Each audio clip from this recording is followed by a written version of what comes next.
halkan waxa taagan Ismaaciil Xasan, Axmed Yaasiin iyo Cabdiraxmaan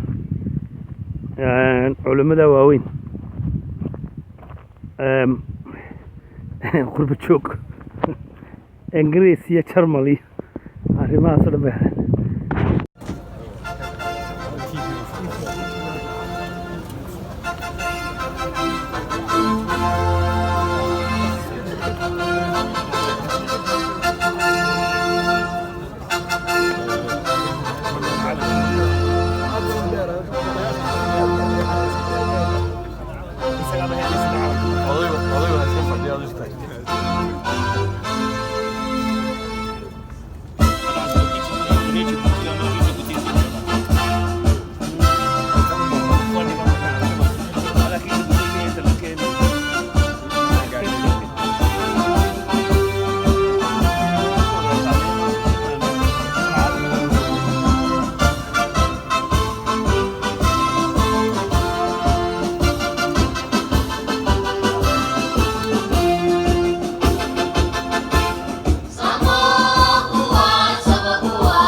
magaalada Hargeysa waxa lagu qabtay munaasabad si fiican loo soo agaasimay oo lagu shaacinayay dhamaystirka mashruuc ballaaran oo tamarta cadceedda lagaga dhalinayo leydhka taasoo ay hirgelisay shirkadda wadaniga ee Sunpower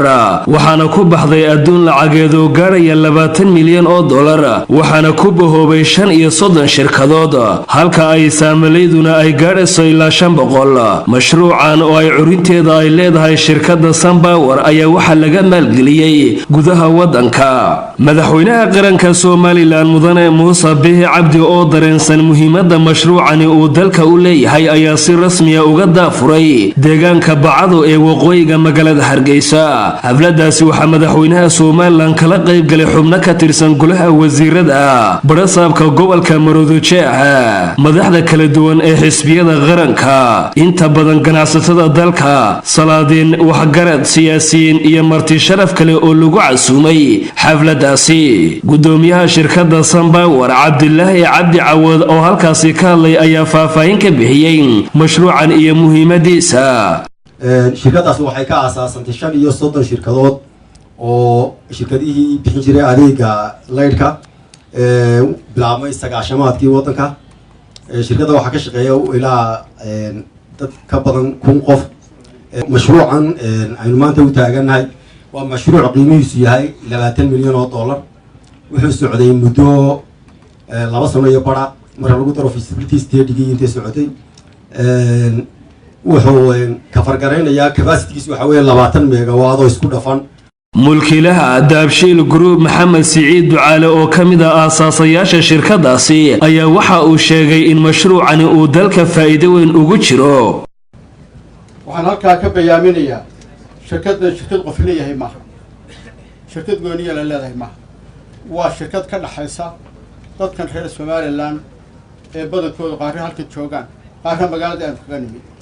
gudoomiyaha xisbiga mucaaradka ee wadani xogayaha guud ee xisbiga mucaaradka ee u ciide Dr. Adnaadan Ismaaciil gudoomiyaha rugta ganacsiga ee Somaliland iyo mas'uuliyiin kale oo halkaasi ka hadlay ayaa waxa ay ku amaaneen asaasayaasha mashruucan iyo hirgeliyaashaba wasiirka wasaaradda macdanta iyo tamarta ee Somaliland ayaa u rajeeyay mashruucan mid guuleysta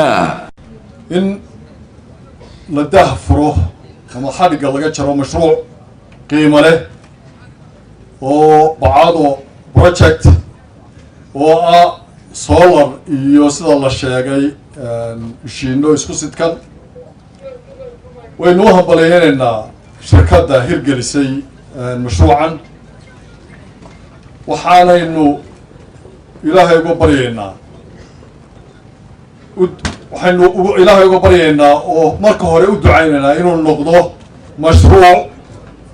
hirgala oo dadweynaha anfaca madaxweynaha jamhuuriyadda Somaliland mudane Muuse Bihi Cabdi ayaa shirkadda Sunpower ku amaanay mashruucan waxaan u xasuusiyay bulshada Somaliland in xukuumadda uu hogaaminayo ay markasta ilaalinayso suuqa xorta waxaan aad iyo aad u hambaleynayaa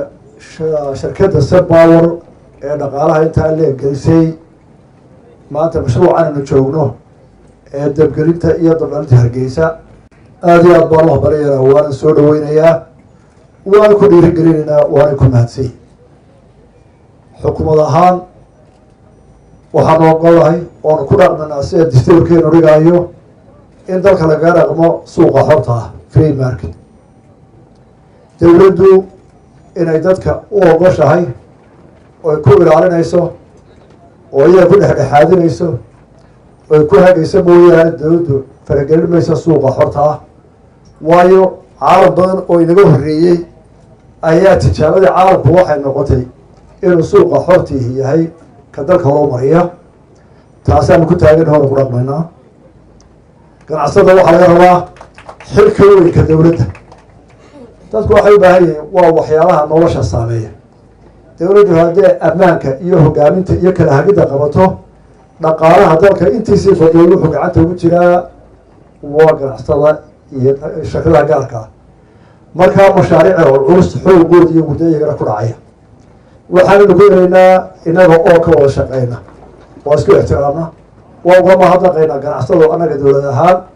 rugtooda ganacsiga iyo shirkad waliba si ixtiraam leh oo isqadarin leh ayaanu wada shaqeynay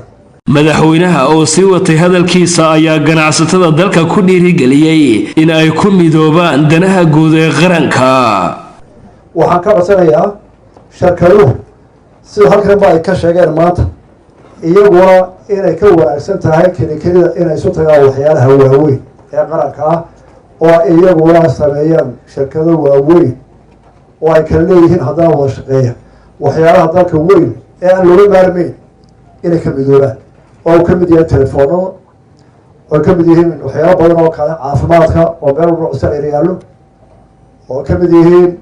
adeegyada kale waxaan filayaa markay heerkaa gaadhaan inaynu waddooyin dhisan karno oo haddii shirkada weyne ay midoobaan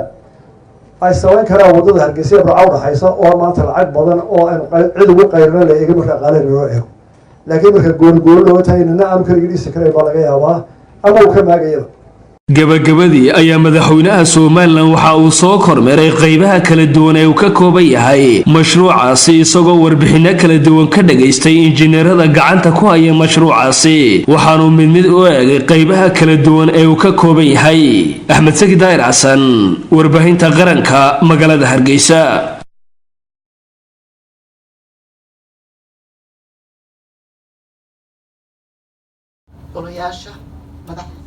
حزبية مدح dhaqameedyada culimada diinka sheekhaygii sheekh maxamed ee xashkina dawaafinayay dhammaan marti sharafta inta yare marwooyinka ee halkan joogta ee laga wada badan yahay dhammaan salaamka islaamka assalaamu calaykum waraxmatullaahi wabarakaatuh waxaan shirkadaha waa loo hadlay tamartanu faydada ay leedahayna waa la sheegay ilaahayna waan ugu mahadnaqayaa waxaan ugu hadlayaa dhulka waxaan u hadlayaa dhirta waxaan u hadlayaa jiritaankeenna waxaynu in badan baynu dhirta aynu gumaadnaa dhuxul baynu u shidnaa ood baynu u garaacnaa xaa baynu ka shidannaa waxaynu ilownaa in jiritaankeennu iyo roobkaa ilaahay uu daruurahaas uu inoo keeno waxaa soo jiidaa waa dhirta markaa haddii sharikaddanu ay inoo badbaadinayso dhirta waa wax ilaahay loogu mahadnaqo faydada ganacsi ay leedahay waa la tilmaamay laakiinse jiritaankeenna ayaa u baahan inaynu u tudhno oo dhirtaa loo tudho haddii aynu goynaynana aynu qaar bedelo beerno adduunku saasuu yeelaa marka mid la jaro 10 baa la beera si jiritaanka dhirtu aanay u gumaadmin waxaanan jeclahay inaynu ka faa'iidaysano dabaysha aynu arkaynana waxay leedahay tamar marka waa la mataaneeyaa taa qoraxda iyo taa dabayshu ay keento waxaan aad iyo aad ugu hambalyeynayaa wakiilayaasha shirkaddan waxaan aad iyo aad ugu mahadnaqayaa una hambalyeynayaa dadkii farsamo yaqaanka ahaa hadday بريها نجمع بختيو طلعوا حيس بدري كل وإلهي بحد لكن وحبات سبنا كوجن أحمد مرة لما كان كوار هلا يساوي ما أنت معاك كاهد لي الله هلا ما هلا يا أحمد أو حليا بريها الله يركب بختيو واحد شرال سويديني ما هو عكويدي أنا بي بريجيو هربا ولي قبل حرت سكري تناقن ولي قد بعرك بلاي واي ولي فينوس كشلين هو حدوني فين بدو يقول لك قول عليه فينوس كاي يقول عليه وأنا هرو قمري وارد هذا أحمدو فينوس باتني ما بان فينوس كبيه هديك إنه مدوق الساحل ولا ما مرخاتنا وانس وحقيقي مرخاتين بدأ بينها الجمهورية السودان أنا هقول لك فينوس وين صامري يقول لي دي هو قرن شوك وين غربة شوك بما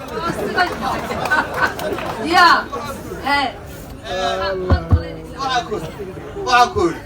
إمك رايد كان هاي مرنا بك هبختين كوسو تاجون وحى طوطات كو قبطنيسو ميا تقانا وحليها أحمد ومقعيه كان لي والله يدوني ما هي وكان لهان واي ومحي كان باور بالي هذا الله يكرم قاعد مارس ولي بكون درسو إمي كاننا بدوين هالكن ليلة وصولنا ayaa halkan lagu goglay iyo injiinadii isku sidkan ayaa halkan isku ka hadaba yaalo suuqulkii la rikoodho waa laga tagay oo waxa ku weydiiyay marka ma lacagtay nagu qaaliyeynaya mid quray noo taag la'ay maxay isku kordhay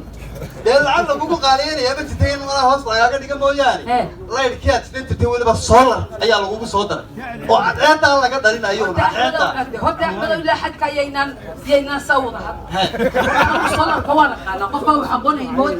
waxa waan bartay ma garan laakiin tiisi maxay isbedelay baan ku weydiiyay حيث محا يسوق الله يكون تورك عبر يلا بتصع هو بحيا نعم واقع سوكر دقيقة شاهد قال كويه دقيقة ما بالكجين هو تاس ويسقطه انت مو سوكر ولا بصوتك ما بالكجين ترتي هاي تاس سوكر بستسمع تاس سوكر لسوي مكان هو حابل لو قدريبا سولار كا عيدا laga dhalinayo هاي ayaa lagu soo daro guriga kuugu imanaya هاي Soomaad garan waa duuqoon isagana demo ma sha Allah waxaan ku weydiiyay su'aal kale ma ku weydiiyay arrinka waa fahmay miya dabka laynaga jaray ma dabka ku soo kordhayo wana way ku yaro ma qasitun baa ku imanayo waan goynaya ku koornaya iyo ma qaski daba socda soo ma ee hadana midii isticmaalin saacadii reefas gahay ku iman maayaan iyo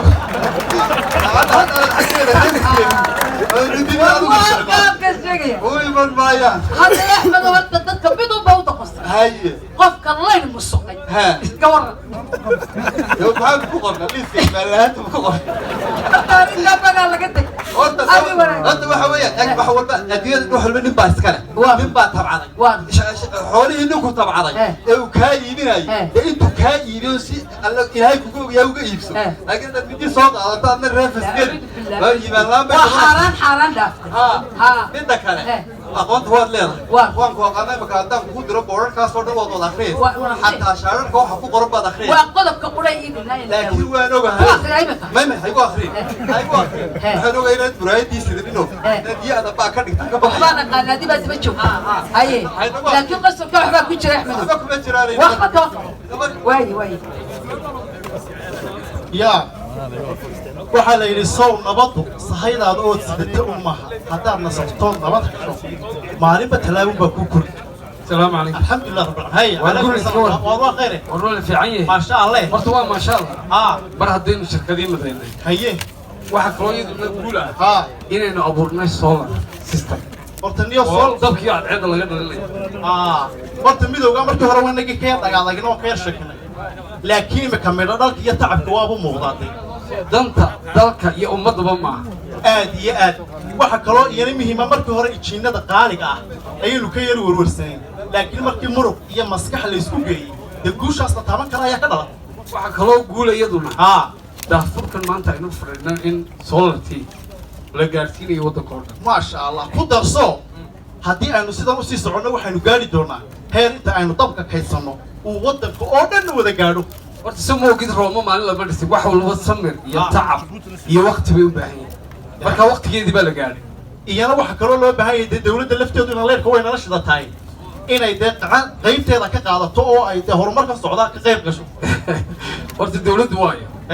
dawladdu waa aniga iyo adiga intayna hor fadhida iyo ummadda inteeda kaloo dhan baa dawladdiiya marka waa la is wada kaashanaya wallah oo madaxweynaha inta la qadaysin baa moodaya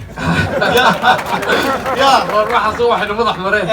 waa waxay ku mashquulneen madaxweynuhu wuxuu ka mid yahay qaranka horaa loo soconaya yahay halkaan kusoo yar noqonay madaxweynaheena qaranka jamhuuriyadda somaliland muuse biixi cabdi waa kii isagu yidhi horaa loo soconaya dib u socodkuna uu necab yahay baa la yidhi de haddaba muwaadiniintan isu tagtay oo qabsatay u arkaay sow inuu dhinaciisa isaguna ka qabta ma horta madaxweyne waabad sheegtay horumarkii dee inuu hormood ka yahay haye cidda u baahan in wax loo sheego waa bulshada oo dhan in la wada gaadhsiiyo halhal si dee horumarku uu isu wada raaco madaxweynena hormood buu ka yahay ku darso bulshadeena lafteedana dadka aan fahamsanayn ha fahmaan faa'iidada solarka uu leeyahay waxaynanu leenahay isticmaala solar systemka oo cadceedda dab laynagu dhalinayo waana horumar shirkado kaloo badanna insha allah oo noocan oo kalena waddanku horu socdarso laynaan yaa cibaadaysan kara cidna guri aqal guri madow yaa seexan kara cidna waxaaba lagu ducaystaa ilaahu qabriga ha nagu madoobay waa lagu ducaystaa waxaynu leenahay horaha loo socdo haye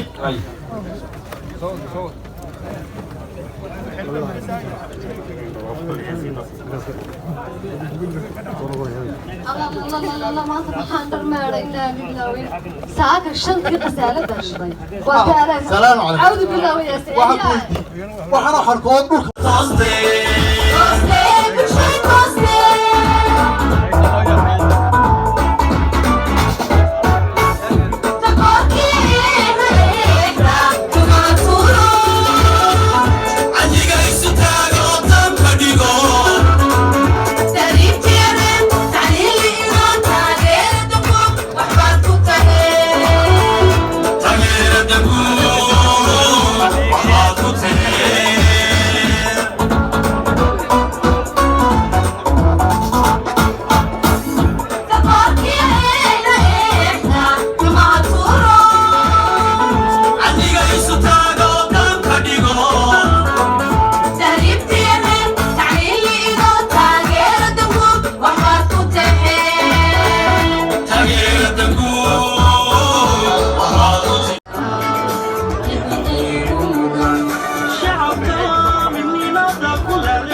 liibaan والله ونص كيف هذا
Ismail